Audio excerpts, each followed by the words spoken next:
welcome to another important video. Tonight I wanted to address a question that I've been getting asked a lot. Michael, how much weight have you lost? How have you lost that much weight? And I've been meaning to do this for a bit, and I just couldn't sit on it any longer. So I made some notes, found some old photos that I'm just going to drop into the video later, and just real quickly tell you how I lost 40 pounds, maybe close to 50 pounds. 40 pounds sounds better though for a title, because most people don't want to lose 50. They just want to lose maybe 20 or 30. But I think this is going to help you. And share it to somebody who could use some encouragement with weight loss. Obesity is a nationwide epidemic, as you know. I think everybody kind of carries over maybe 10, 15, 20 plus pounds, maybe more than we should, we know. For some of us out there, super obese, very overweight, and there's no judgment here. It's as hard to lose 200 pounds as it may be 20 pounds. But I hope you can get something out of it. And I hope you can use it to meet your weight loss and fitness goals. But usually I have always been 10, 15, at the most 20 pounds overweight. Like I've always carried a little bit heavy in my past 10 years or so. They say as you age, your metabolism kind of slows down. Well, maybe that's true, but if your metabolism stays turned off all the time, then you're not only going to not lose weight, but you're going to increase weight. The more calories you don't burn, if your caloric level is here and your caloric expenditures are here day after day after day after day, all of those calories, and especially the sugar and the starch, the carbs, they're going to your belly and your face and around your internal organs. So it's not good at all. I did get a weight loss breakthrough after I had that heart issue thing. But shortly after the heart issue thing, like we all do, we are creatures of habit. We go back to what we enjoy doing. If you guys know anything about my testimony, I'm an addict. So if there's anything that feels good, tastes good, is enjoyable, maybe dangerous or risky, I don't know, but I have always been drawn to that, even as a kid. Okay. And food really is like my only vice, thank God. But I can easily get in patterns where I'm overeating sugar, pizza, burger, shakes, fries. Now, I am nowhere near what I used to be. I used to be really bad on it when I was in college. And I mean, that was my only outlet from working full time and going to school full time. When it hit 9 o'clock, I'd be at McDonald's 5-6 nights a week. It was my happy place, no pun intended. I think that's what they called the playground, wasn't it?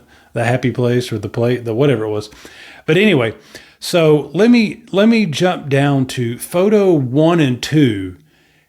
Holy cow. This was probably my heaviest in my entire life. And here I was probably 230 to 250 pounds at my heaviest. Here we are, rooting out an Antifa bunker, it looks like.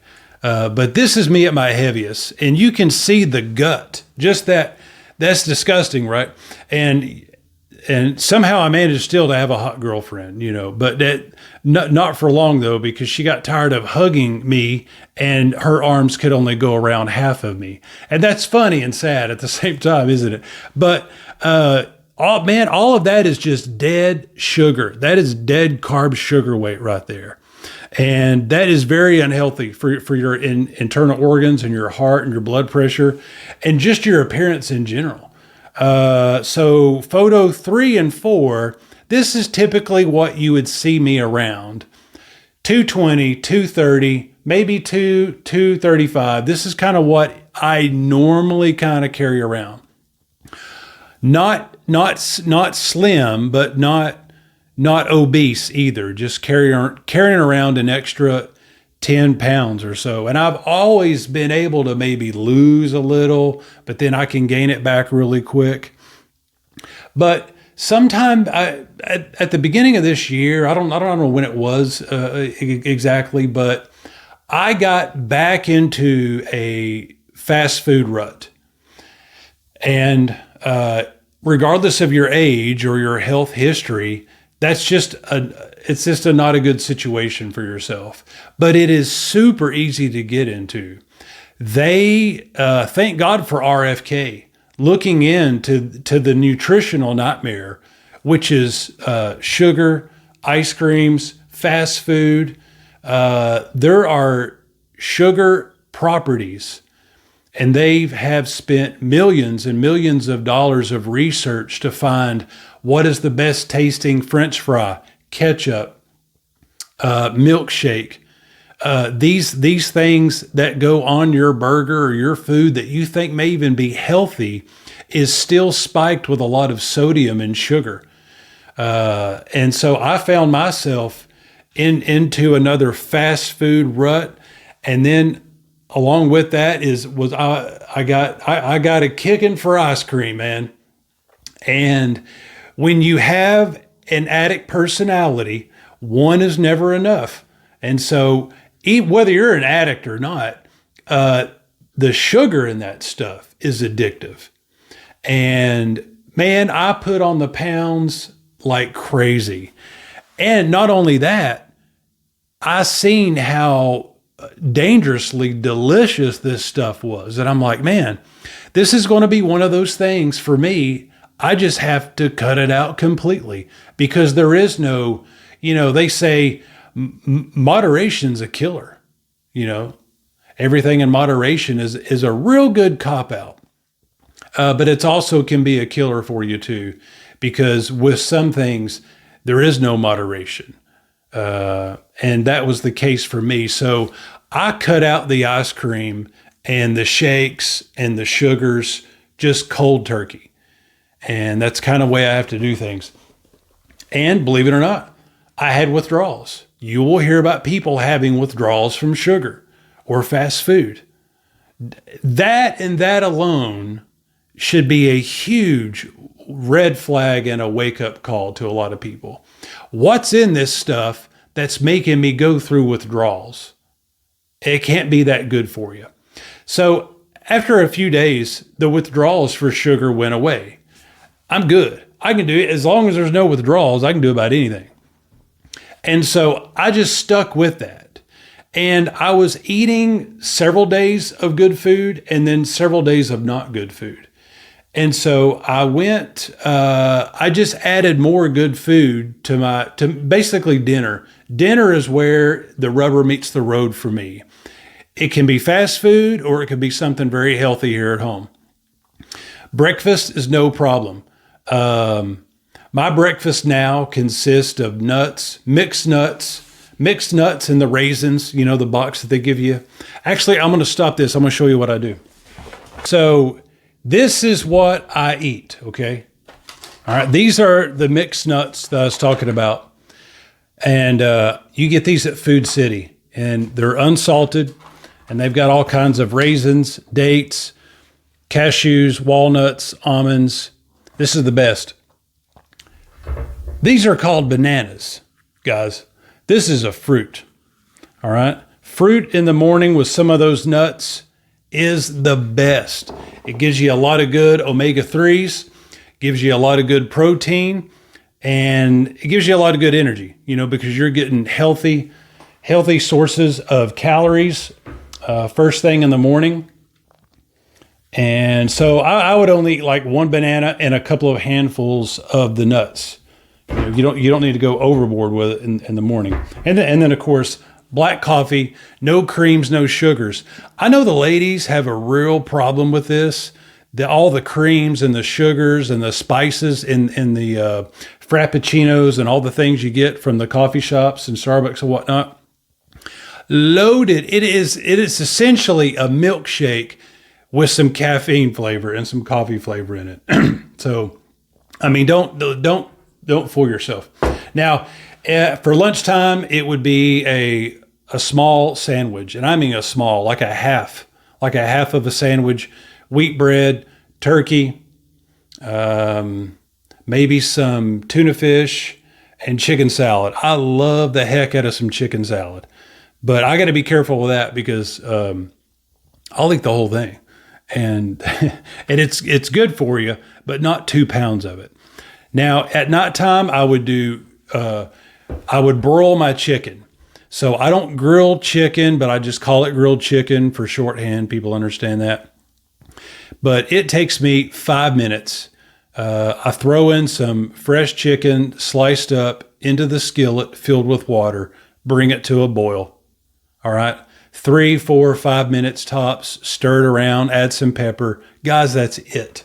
That's all I do to my chicken. That's all I want to do to my chicken. And then sometimes fish. I love fish, but the chicken is just so easy. I'll do fish if if I go out, like to a restaurant or something. Now, the chicken does get dry and bland. Now, I found this salsa. It's called Trigger's Black Bean and Corn Salsa. Holy cow. 2 huge tablespoons of that on your chicken with your sweet potatoes. Guys, this is called vegetables. This is a vegetable called a sweet potato. And you slice this up top or put some holes in it, wrap it in aluminum foil, and you put it in your oven. Your oven, you should have an oven located in your kitchen. And you put that in there, 500 degrees for maybe 45 minutes or something like that, till it's nice and soft. And that's dinner. What's for dessert? Nothing. You don't need dessert. Now, if you absolutely do need a dessert, if you've got my type of personality or background, then you pick you up several of these. And one of these is the one that's got the yogurt covered almonds or raisins, and then maybe they'll throw in some chocolate pieces in it. Again, before I go to bed, maybe it's 8 o'clock or that's not when I go to bed, but this is the last time I eat. I had a rule there. I learned this from my brother.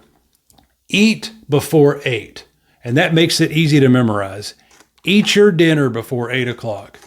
But if you do need a snack around 9 p.m., 10 p.m. at the latest, handful of your chocolate covered raisins and maybe a half a bite of banana, and then call it good. Do not eat in the middle of the night when you wake up. You will live. You will live unless you're in some sort of prison cell. Okay. You don't need to eat in the middle of the night. It's going to ruin your diet. Even if it's healthy, it's going to go straight to your gut. It's going nowhere because you're not burning any calories when you're sleeping. Also, it's going to disturb your sleep pattern, the REM pattern.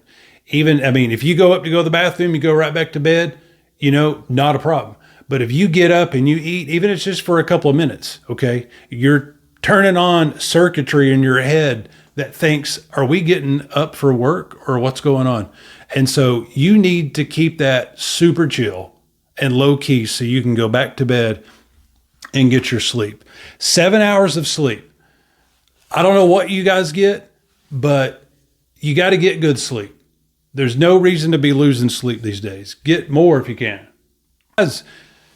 And really for the exercise, I've always loved lifting weights. I've always loved being outside and walking or maybe hiking a little bit, swimming. I love swimming. But if you're taking in 2 to 3 times the calories that you even a fraction are going to spend that day, you would be amazed at how much sugar and calories is in what we're eating. So I don't want you to do a calorie counter app that you're going to use for a week. It's just too much. With all the social media that we have, adding all these apps and things, to me, it's an eyesore. It's just noise. It's just a distraction.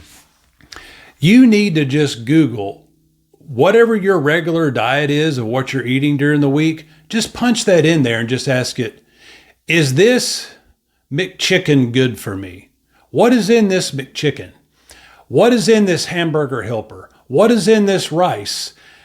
We got a lot of fans of rice, and I don't want to start a war over this. Rice, I guess, is good. Like I will not turn down rice. I like rice, but I literally eat it maybe a couple of times a month. I can count on one hand the times of rice that I will have in a month, because it is dead starch that turns to sugar. And there's people that eat it 1 to 2 times a day, and God love them. You'll see their belly swollen up, and that fat sits around their belly and sits on their butt or makes their butt flat. Even worse, huh? And so you got to steer it. There's some of the stuff that we think is healthy is not. But this is kind of what I do about 5 days a week. And I know that may sound boring, but hey, I got a 6-pack, and you may not. And I'm, most importantly, I am healthy and I feel good. I have lost a little too much weight.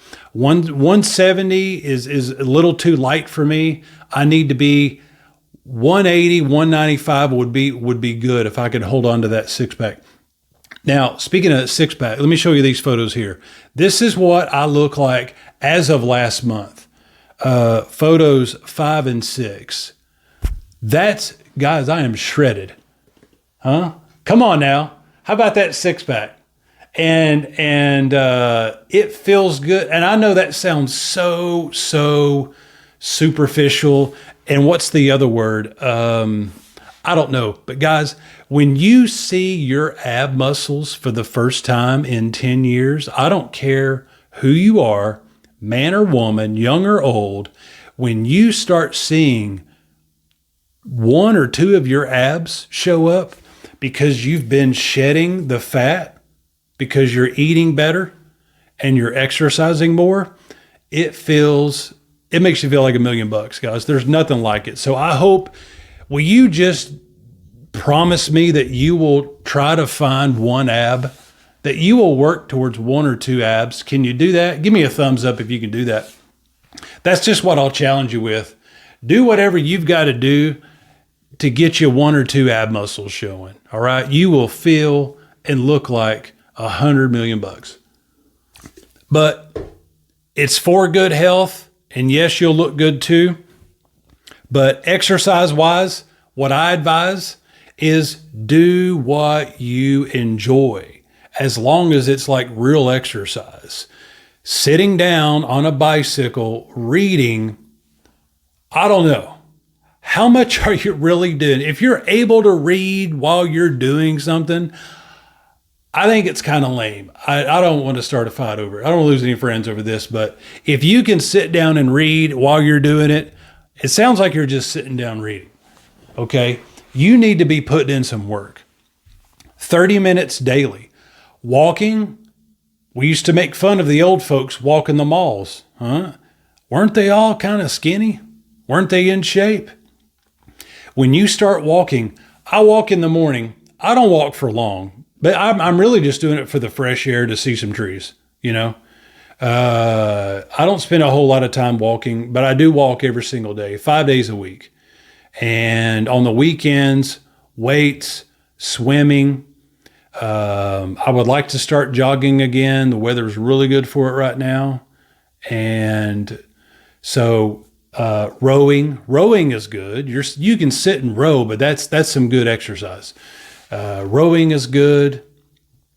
Karate, kickboxing, man, whatever it is you've got to do, but you would be surprised how little we exercise, although we think we move around a lot. But guys, I would advise, if you can just start walking 15 minutes a day, you will fall in love with walking, and you'll fall in love with how your body lets you know, thank you for moving. Thank you for getting out. Thank you for doing something productive.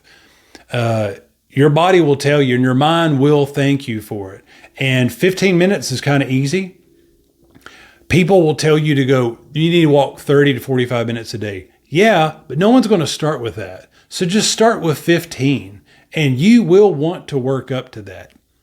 I don't see any advantage to people getting up at 5 a.m. and going to the gym to start New Year's resolutions. I don't think those people finish that past 2 months. Why? Because it sucks getting up at 5 a.m. And you don't really need to, unless that's your normal time anyway. If you're already getting up at 6, okay, maybe. But don't make it a crucible for yourself if you don't have to. Make it easy so your results will be more attainable and you'll last longer. SMART goals. Everybody's heard of this, right? What's it called? Specific, measurable, attainable, realistic, and set with a timeline. But anyway, guys, my throat's going out. I've been talking all day. I hope this was helpful. And so I hope you got something out of this. And take care of your body. Okay, you only have one body. Take care of your body.